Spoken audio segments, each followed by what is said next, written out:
तर आपण first chapter start करणार आहे रिप्रोडक्शन इन अँजिओस्पर्म. याच्यामध्ये असेक्शुअल आहेत प्लांट काय करतात, दोन वेनी काय करतात, रिप्रोड्यूस करतात. असेक्शुअल मोड आणि सेक्शुअल मोड. तर आपल्याला असेक्शुअल जो मोड आहे, असेक्शुअल रिप्रोडक्शन तुमच्या सिलेबसमधला पॉईंट कट झालेला आहे. तो तुमच्या ह्याच्यातला फक्त सेक्शुअल रिप्रोडक्शन प्लांटचं दिलेलं आहे. तर आता असेक्शुअल म्हणजे आणि सेक्शुअल म्हणजे काय होते, पहिले ते एक तर क्लिअर करून घेऊ. सर्वात पहिले रिप्रोडक्शन म्हणजे काय. Reproduction it is a process, biological process, ज्याच्यामध्ये काय होते, the offsprings are produce but similar to its parent. माकडाला माकडाचाच पिल्लू होईल, माणसाला माणसाचाच पिल्लू होईल, म्हणजे त्याच्याच सारखे. त्यांना त्या प्रोसेसला काय म्हणतो आपण, reproduction. It is a biological process in which offsprings are produce but it's similar to its parent सारखे सिमिलर असेल. आता दोन पद्धतीने काय म्हणू आपण ऑर्गॅनिझम रिप्रोड्यूस करतात, असेक्शुअली पण आणि सेक्शुअली पण. असेक्शुअल म्हणजे काय होते, ज्याच्यामध्ये एक सिंगल पॅरेंट इन्व्हॉल्व असते. सिंगल पॅरेंटपासून न्यू ऑस्प्रिंग्स तयार होईल, तर त्याच्यामध्ये तुमचे गमिट फॉर्मेशन नाही होत आणि गमिटचं फ्युजनसुद्धा नाही होत. But in case of sexual रिप्रोडक्शनमध्ये two parents involve, biparental process म्हणतो आपण, ज्याच्यामध्ये दोन पॅरेंट्स इन्व्हॉल्व होतील, मेल अँड फिमेल. ठीक आहे, दोन पॅरेंट्स इन्व्हॉल्व झाल्यामुळे त्याच्यामध्ये दोन गमिट्स फॉर्म होतील. गमिटचं फॉर्मेशन झाल्यानंतर गमिटचं काय होईल, फ्युजन होईल. आणि फ्युजन नंतर मग काय होईल, फ्युजन म्हणजेच फर्टिलायझेशन, झायगोट तयार होईल आणि एम्ब्रिओ तयार होईल. ठीक आहे, याला काय म्हणू आपण, sexual reproduction. Means it involve the two parent, involve the formation of gametes and fusion of the gametes. ठीक आहे, तर हे जे काही अँजिओस्पर्म प्लांट म्हणजे कोणते, फ्लावरिंग प्लांट्स. ज्यांना फ्लावर्स येतात त्या प्लांटला आपण काय म्हणतो, अँजिओस्पर्म. तर अँजिओस्पर्म प्लांट काय असतात, सेक्शुअली रिप्रोड्यूस होतात. सेक्शुअली रिप्रोड्यूस होतात म्हणजे काय होत असेल, गमिट फॉर्मेशन होत असेल आणि गमिटचं जे काही फॉर्म झालेले असेल त्यांचं फ्युजन पण होत असेल. आणि फ्युजन झाल्यानंतर प्रॉडक्ट काय असेल, झायगोट. झायगोटपासून काय तयार होईल, एम्ब्रिओ. आणि एम्ब्रिओपासून काय तयार होईल, सीड अँड फ्रूट. तर म्हणून सेक्शुअल रिप्रोडक्शनचा जो एंड प्रॉडक्ट आहे in case of the angiosperm काय आहे, फ्रूट अँड सीड. सीड फ्रूटच्या आतमध्ये असेल, तर this is the end product of the sexual reproduction. ठीक आहे, तर याच्यामध्ये आता सर्वात पहिला पॉईंट आपल्याला बघायचा आहे, male reproductive system. Male reproductive system, female reproductive system, त्याच्यानंतर त्याच्यामधले ऑर्गन्स आणि कशा पद्धतीने मेल आणि फिमेल गमिट प्रोड्यूस होतात. नंतर मग आपण फर्टिलायझेशन बघू. तर सर्वात पहिला पॉईंट आपल्या याच्यामध्ये कोणता आहे, मेल रिप्रोडक्टिव्ह ऑर्गन. तर आता सर्वात पहिले टिपिकल फ्लावर बघू आपण, एक फ्लावरचे पार्ट्स बघू. ठीक आहे, तर flowers consist of two part. One is accessory part and second is essential part. तर असेसरी पार्टमध्ये कोणते कोणते असतील, कॅलिक्स.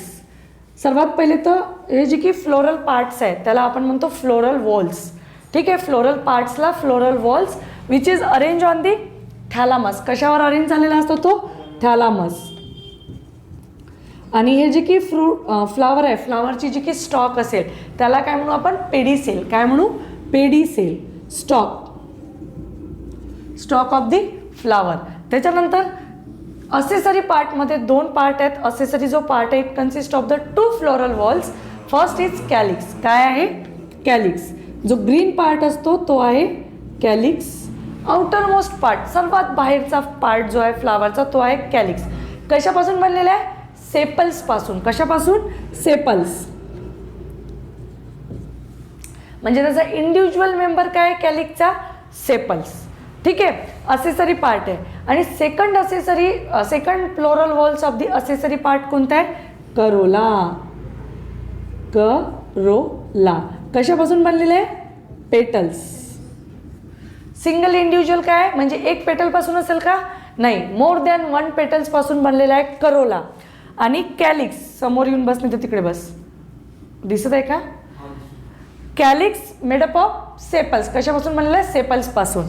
ठीक आहे, हे दोन्ही काय आहेत म्हटलं मी, असेसरी फ्लोरल वॉल्स. असेसरीचा अर्थ समजला का, जे काय करत असतील, सपोर्ट करत असतील, सपोर्टिंग त्यांचा फंक्शन असेल, असेसरी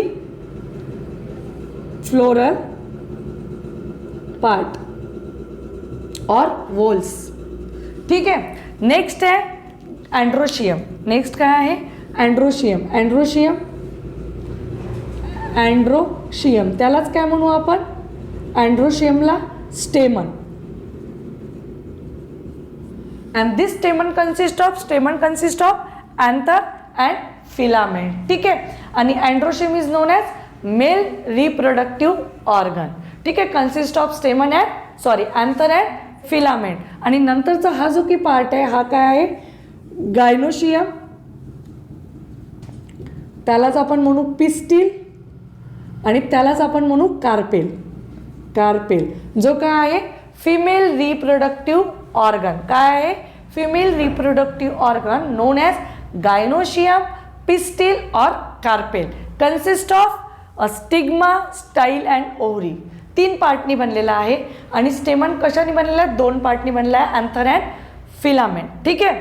आता हे जे काही आहेत गायनोशियम आणि androecium, it is a essential floral whorls. Essential का बरं म्हटलं, because they involve in the reproduction. रिप्रोडक्शनमध्ये ॲक्टिवली काय होतात ते इन्व्हॉल्व होतात, म्हणून त्याला इसेन्शियल म्हटलं. आणि हे 2 काय करत आहे, ते इसेन्शियल फ्लोरल वॉलचं काय करत आहे, प्रोटेक्शन्स प्रोव्हाइड करते आहे, म्हणून हे असेसरी झाले. आणि हे काय झाले, इसेन्शियल फ्लोरल वॉल्स. लक्षात आलं का. तर अशा पद्धतीने फ्लॉवर काय आहे, it is a site for the sexual reproduction. म्हणजे सेक्शुअल रिप्रोडक्शन अँजिओस्पर्ममध्ये कुठे होणार आहे, फ्लावरवर होणार आहे. म्हणून आपण इथे म्हटलं फ्लावर प्रोव्हाइड अ साईट और it is a site for the sexual reproduction. ठीक आहे. इथपर्यंत समजलं. सर्वात पहिला आता आपल्याला पार्ट, याच्यामधले हे जे मेंबर्स आहेत हे मेंबर्स आपल्याला तुम्हाला लक्षात ठेवायचे आहे. कॅलिक्सचे मेंबर कोणते आहेत, सेपल्स. करोलाचे मेंबर कोणते आहे, पेटल्स. अँड्रोशियमचा मेंबर कोणता आहे, स्टेमन्स. गायनोशियमचा मेंबर कोणता आहे, पिस्टिल और कार्पेल. ठीक आहे. आता नेक्स्ट सर्वात पहिला आपल्याला बघायचं आहे male reproductive organ. First male reproductive organ. Mail reproductive organ कोणता आहे, मेल रिप्रोडक्टिव्ह ऑर्गन स्टेमन. आणि स्टेमन consist of filament and anther. ठीक आहे. फिलामेंट काय, तिचं लॉंग स्टॉक म्हणून आपण त्याला, जो काय करते अँथरला अटॅच करून ठेवते फ्लावरच्या थॅलामस सोबत. आणि आता आपल्याला बघायचं आहे अँथरचं स्ट्रक्चर, कारण की तुम्हाला प्रश्न विचारला जाऊ शकते TS ऑफ अँथर. अँथरचा ट्रान्सफर सेक्शन तुम्हाला डिटेलमध्ये 2 मार्कासाठी 3 मार्कासाठी येऊ शकते. तर सर्वात पहिले जर TS ऑफ अँथर जर आला तर तुम्हाला सर्वात पहिले हे जे की स्टेमन आहे, स्टेमनचं स्ट्रक्चर काढायचं आहे. हे झालं स्टेमन. स्टेमनमध्ये अँथर अँड फिलामेंट. आता जर अँथरचं TS सेक्शन आला, म्हणजे याला जर आपण कट केलं, ट्रान्सवर्सली कट केलं, तर ह्या अँथरमध्ये कशी अरेंजमेंट आहे ते बघायचं आहे. तर अँथरची अरेंजमेंट कशी असेल, अशी, असा. याला जर कट केला आपण तर तो अशा पद्धतीने दिसेल. आणि त्याला जर अजून डिटेलमध्ये बघितला आपण तर तो तुमचा अशा पद्धतीने दिसेल. ठीक आहे. आता एक लोब, दुसरा लोब. किती लोब आहेत, 2 लोब आहे, म्हणून त्याला म्हणतात बाय लोब. अँथरचा सर्वात पहिलं कॅरेक्टर काय असेल, अँथर बाय लोब. कसं आहे, बाय लोब. त्याच्यानंतर आता थिका म्हणजे कंपार्टमेंट. एक लोबमध्ये हे एक कंपार्टमेंट, 2 याच्यामध्ये हे. तर इन इच लोब, एका लोबमध्ये किती कंपार्टमेंट आहे, एका लोबमध्ये किती कंपार्टमेंट आहे, 2. तर कंपार्टमेंटला म्हणतात थिका. काय म्हणतात, थिका. तर काय आहे, डायथिकस म्हणजे बाय लोब, 2 लोब आहेत. आणि डायथिकस मीन्स 2 कंपार्टमेंट आहे याच्यामध्ये. ठीक आहे. The 2 compartment in each lobe. आता हे जे काही आहे ह्याच्या आतमध्ये जे मी हे काढले, हे काय आहेत, स्पोरोजिनियस टिश्यू. काय आहेत, स्पोरोजिनियस टिश्यू. हे टिश्यूज आहेत सेंट्रली लोकेटेड. ठीक आहे. आणि हे सेंट्रली लोकेटेड जे की इथे स्पेरिकल स्ट्रक्चर काढले आहे, that structure is known as microsporangium. काय म्हणतात त्याला, मायक्रोस्पोरॅन्जियम. तर किती मायक्रोस्पोरॅन्जियम आहेत, मग किती मायक्रोस्पोरॅन्जियम आहे, 4 microsporangium. It is present at the corner of each lobe. कॉर्नरला, प्रत्येक कॉर्नरला किती आहेत, 4 मायक्रोस्पोरॅन्जियम. 4 मायक्रोस्पोरॅन्जियम.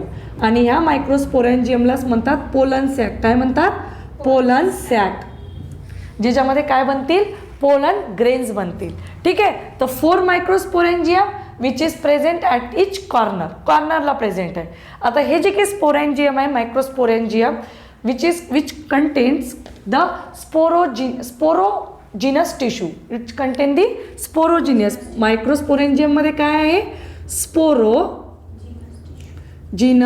टिश्यू आहे. स्पोरोजिनियस टिश्यू म्हणजे हे जे असतात हे काय असतील, स्पोरोजिनियस टिश्यू. Sporogenous tissue. त्याच्यानंतर this sporogenous tissue which is surrounded by the 4 layer. किती लेअरनी, 4 लेअरनी ते काय केलेले आहेत, कवर्ड केलेले आहेत. तर 4 लेअरमध्ये सर्वात इनरमोस्ट जी लेअर आहे, सर्वात इनरमोस्ट लेअर ती आहे टॅपेटल. सर्वात इनरमोस्ट ही जी लेअर आहे ही कोणती आहे, टॅपेटम. Innermost layer tapetum. ठीक आहे. त्याच्यानंतरची जी लेअर असेल ती आहे तुमची कोणती, मिडल लेअर. सर्वात नंतरची कोणती आहे, मिडल. ही जी आहे ही आहे मिडल लेअर.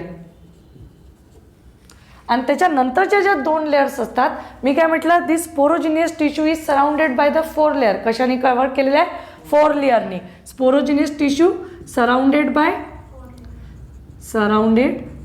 4 लेअर. आता 4 लेअरमध्ये कोणत्या लेअर असेल, इनरमोस्ट सर्वात आतमधली कोणती सांगितली, टॅपेटम.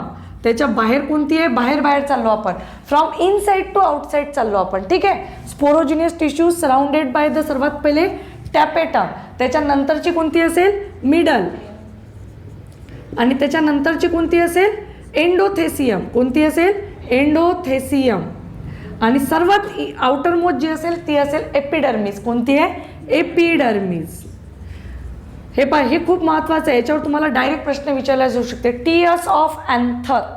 तर अँथरचा टीएस जर आला तर डायरेक्ट अँथर बायलोब असते, डायथिकस असते, असं स्ट्रक्चर काढायचं मस्तपैकी. आणि 4 मायक्रोस्पोरेंजियम असते. Microsporangium is also known as pollen sac. त्याच्यामध्ये काय असते, स्पोरोजिनियस टिश्यू असेल. Sporogenous tissue which is surrounded by the 4 layer. Innermost layer is known as tapetum. Then outer to this tapetum is middle. मिडलच्या वर endothecium आणि त्याच्यावर outermost जी layer असेल ती कशी असेल, एपिडर्मिस. आता हे जे तिन्ही लेअर आहेत, middle, endo and epidermis, they act as a protective unit. Act as a single unit म्हणून काम करेल. आणि मेन फंक्शन काय त्याचं, प्रोव्हाइड द प्रोटेक्शन. ठीक आहे. प्रोव्हाइड प्रोटेक्शन टू द, कोणाला प्रोटेक्शन प्रोव्हाइड करेल, प्रोटेक्शन टू आतमध्ये काय आहे, स्पोरोजिनियस टिश्यू. तर मेन फंक्शन आहे त्याचं प्रोटेक्शन. ठीक आहे. नंतर हा जो टॅपेटल आहे, टॅपेटम लेअर जी आहे, जी टॅपेटल सेलनी बनलेली असेल. लेअर आहे म्हणजे कशाने बनली असेल, सेलनी बनली असेल. तर हे जे काही टॅपेटम लेअर आहे, तर हे काय करतात, प्रोव्हाइड नरिशमेंट. न्यूट्रिएंट्स प्रोव्हाइड करायचं काम कोण करेल, टॅपेटल. प्रोव्हाइड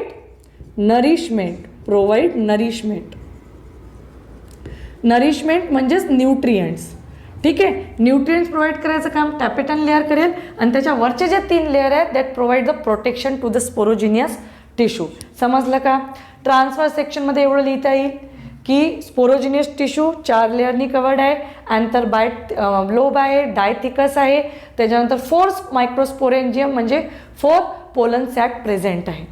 ठीक आहे. याच्यानंतर आता हे जे की स्पोरोजिनियस टिश्यू असतात, दॅट स्पोरोजिनियस टिश्यू म्हणजे काय, कशापासून बनलेले असतील, सेलपासून बनलेली असतील. त्याच्यामध्ये सेल्स असतील. तर त्या स्पोरोजिनियस टिश्यूमध्ये कोणते सेल्स असतात, PMC सेल. कोणते, पोलन मदर सेल. तर आता स्पोरोजिनियस टिश्यू मधला एक जो सेल आहे, 1 सेल. टिश्यू म्हणजे सेलपासून बनलेला गोळा. तर 1 cell is known as PMC. त्याला काय म्हणू आपण, पोलन मदर सेल, ज्याला आपण म्हणतो PMC. कसा असतो, डिप्लॉइड. प्लांटची बॉडी घ्या की आपली पूर्ण बॉडी घ्या, डिप्लॉइड सेलनी बनलेली आहे. आता स्पोरोजिनियस टिश्यूमधला एक सेल डेव्हलप होतो कशामध्ये, पोलन मदर सेलमध्ये. आणि this pollen mother cell undergo the meiosis. कशामध्ये जातो, मिओसिसमध्ये गेल्यानंतर तो काय करतो, मायक्रोस्पोर्स तयार करतो. काय करतो, मायक्रोस्पोर्स. आणि हे मायक्रोस्पोर्स मिओसिसमध्ये गेल्यानंतर काय असेल, मिओसिस काय आहे, रिडक्शनल डिव्हिजन. एकापासून किती तयार होतात, 4. तर एका पोलन मदर सेल जेव्हा मिओसिसमध्ये जाते तर किती मायक्रोस्पोर्स बनतील? 4 मायक्रोस्पोर्स बनतील आणि ते कसे असतील? हॅप्लॉइड. कसे असतील? हॅप्लॉइड. आता ही जी प्रोसेस असते that process is known as microsporogenesis. त्याला काय म्हणतात? मायक्रोस्पोरोजेनेसिस. मायक्रोस्पोरोजेनेसिस. जेनेसिस म्हणजे काय होते? Synthesis. Synthesis of the microspore. मायक्रोस्पोरचं सिंथेसिस होत आहे from the pollen mother cell. तर मायक्रोस्पोरोजेनेसिसची जर डेफिनेशन आली 1 मार्कासाठी तर काय लिहायचं? It is a process of formation of haploid microspore from diploid pollen mother cell through meiosis. तर microsporogenesis is the process of formation of haploid microspore from diploid pollen mother cell through the meiosis. तर that process is known as microsporogenesis. ठीक आहे. आता 4 मायक्रोस्पोर्स तयार होतात आणि हे जे 4 मायक्रोस्पोर असतात ते अशा पद्धतीने काय होतात? अरेंज असतात अशा पद्धतीने. ठीक आहे. 4 मायक्रोस्पोर्स टेट्राहेड्रली अरेंज होतात. टेट्राहेड्रली म्हणजे 4 एकत्र राहतील. ठीक आहे. तर हे पोलन ग्रेन्स याला आपण काय म्हणतो? मायक्रोस्पोर्स. हे मायक्रोस्पोर्स काय होतील? सर्वात पहिले ग्रो होतील, मॅच्युअर होतील, न्यूट्रिएंट्स घेतील टॅपेटल सेलकडनं आणि ग्रो मॅच्युअर झाल्यानंतर ते काय होतील? डिस्टर्ब म्हणजे ते जे की सध्या एका सेलच्या आतमध्ये 4 आहेत, मग नंतर ते बस्ट होतील आणि बाहेर 4ही मायक्रोस्पोर्स काय होतील? रिलीज होतील आणि इच मायक्रोस्पोर देन अंडरगो दी मायटॉसिस. कशामध्ये जाईल तो? मायटॉसिसमध्ये जातील. इच मायक्रोस्पोर म्हटलं प्रत्येक मायक्रोस्पोर हा नंतर मायटॉसिसमध्ये जाते आणि मायटॉसिसमध्ये गेल्यानंतर तो काय करते? पोलन ग्रेन तयार करते. पोलन ग्रेन म्हणजे मेल गमिटोफाइट तयार करते. ठीक आहे. आपल्याला गमिट बनवायचे आहे, गमिट. आणि गमिट्स जेव्हा बनतील तेव्हाच आपलं फर्टिलायझेशन होईल. आता आपल्या बॉडीमध्ये सारखं इथे डायरेक्ट मेल गमिट्स नाही बनत. इथे पहिले काय बनेल?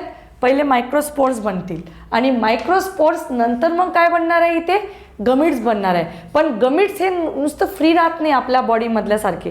एक फ्री राहतो, स्पर्म फ्री असतात, पण इथे मेल गमिट्स आणि फिमेल गमिट फ्री राहत नाही. ते मेल गमिटोफाइटच्या अंदर एक स्ट्रक्चर असतील, त्या स्ट्रक्चरच्या आतमध्ये ते प्रोटेक्टेड असतात आणि त्या structure is known as male gametophyte. त्यालाच काय म्हणतात? Male gametophyte. आता इथे हे जे की आपण म्हटलं, आता मी काय म्हटलं इथे हा जो की मायक्रोस्पोर्स आहे, हे मायक्रोस्पोर्स कसे अरेंज झाले? टेट्राहेड्रली अरेंज आहेत. ठीक आहे. आता इच मायक्रोस्पोर्स काय जाते? इच मायक्रोस्पोर. आता हा मायक्रोस्पोर मी इथे काढला, हा आहे मायक्रोस्पोर. तर हा मायक्रोस्पोर काय म्हटलं? कशामध्ये जाते? मायटॉसिसमध्ये जाते. कशामध्ये? मायटॉसिस. आणि मायटॉसिसमध्ये गेल्यानंतर हा कसा आहे? हॅप्लॉइड आहे. मायटॉसिसमध्ये गेल्यानंतर एका सेलपासून किती सेल्स बनतात? एका सेल्सपासून 2 बनतात. ठीक आहे. मायटॉसिसमध्ये आता एका सेलपासून 2 बनतील तर इथे 2 तयार झाले. हा एक सेल. पण आता इथे 2 सेल 2 वेगवेगळे तयार नाही होत, एक सेलच्या आतमध्येच दुसरा सेल तयार होते. ठीक आहे. तर हा आहे एक सेल आणि याच्या आतमध्येच तयार झाला दुसरा सेल.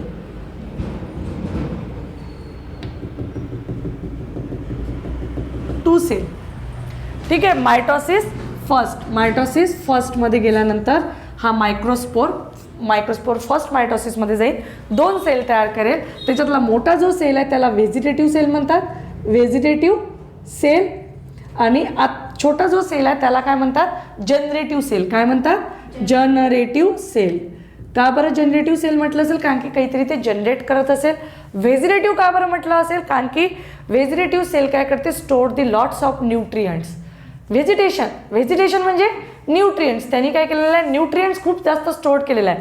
बघा हे जे की डिव्हिजन होत आहे हे इक्वल होत आहे का? 2 इक्वल सेल तयार झाले का? नाही, अनइक्वल सेल तयार झाले. एक मोठा लार्ज सेल आणि 1 इज स्मॉल सेल. तर जो लार्ज सेल आहे तो लार्ज सेल आहे व्हेजिटेटिव्ह सेल आणि स्मॉल सेल कोणता आहे? Generative cell. तर व्हेजिटेटिव्ह सेल त्याला ट्यूब सेल सुद्धा म्हणतात आणि जनरेटिव्ह सेल म्हणजे जे काय करत असेल मेल गमिट जनरेट करतात. ठीक आहे. तर फर्स्ट मायटोसिसमध्ये गेल्यानंतर 2 सेल स्टेज तयार होईल आणि 2 सेल स्टेजचा याला म्हणतात pollen grain. 2 cell stage pollen grain. काय म्हणतात याला? 2 सेल. किती सेल आहे त्याच्यामध्ये? 2 सेल स्टेज पोलन ग्रेन. आता काही अँजिओस्पर्ममध्ये 60% जो अँजिओस्पर्म प्लांट आहे त्याच्यामध्ये 2 सेल स्टेज पोलन ग्रेन काय होते, अँथरमधून बाहेर रिलीज होते. जो आपण अँथर काढला होता त्याच्या आतमध्ये चालू आहे ना हे सर्व. ही जी काही प्रोसेस आहे हे इथे चालू आहे, ह्या पोलन सॅकमध्ये चालू आहे, ज्याला आपण काय म्हटलं होतं, पोलन सॅकला मायक्रोस्पोरेंजियममध्ये पोलन ग्रेन्स तयार होत आहे म्हणून त्याला पोलन सॅक म्हटलं. तर हे सर्व आतमध्ये आहे आणि नंतर मग ते काय होतील, जशी ही स्टेज आली, 2 सेल बनले तर ते अँथर काय होतील, ब्रेक होतील थ्रू दी लाईन ऑफ डेहिसन्स, त्याच्यातून पोलन ग्रेन काय करेल, बाहेर पडेल. ठीक आहे. पण काही प्लांटमध्ये अबाउट 40% अँजिओस्पर्ममध्ये हे जे काही 2 सेल स्टेज पोलन ग्रेन आहे it undergo the second mitosis. तो कशामध्ये जातो, सेकंड मायटोसिसमध्ये जातो.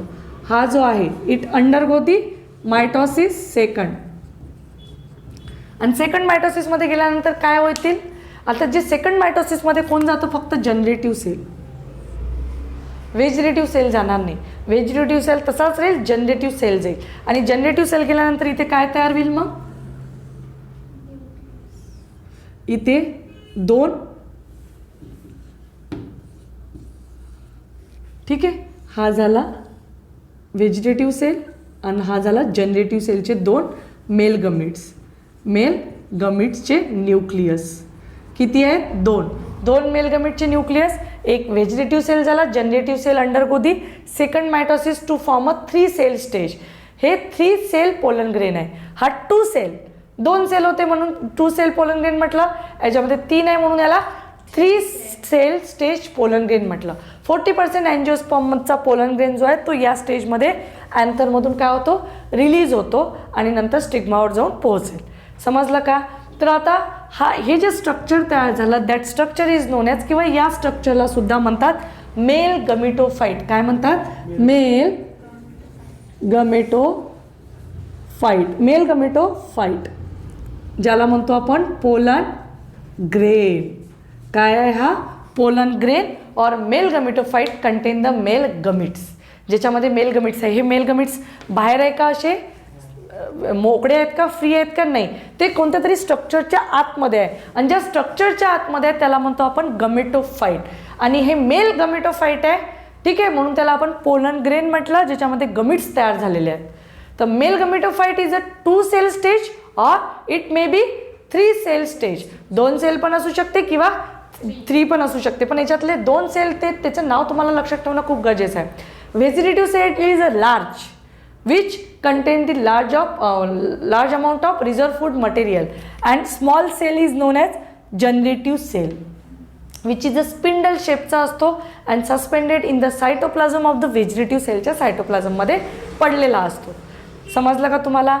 हे इथपर्यंत म्हणजे आपण आज पूर्ण मेल रिप्रोडक्टिव्ह ऑर्गन, म्हणजे male reproductive organ consist of stamen आहे. Male reproductive organ consist of anther and filament. अँथरचं स्ट्रक्चर TS जर विचारलं तर हे काढायचं आहे. नंतर मेल गमेटोफाईटची डेव्हलपमेंट जर विचारली, explain in detail the male gametophyte development, तर मेल गमेटोफाईट डेव्हलपमेंट कुठून स्टार्ट करायचं आहे, स्पोरोजिनियस टिश्यूपासून. Sporogenous tissue consist of pollen mother cell, and pollen mother cell undergo the meiosis to form a microspore, and microspore take the nutrients, grow in size and mature, and each microspore undergo the mitosis first and second.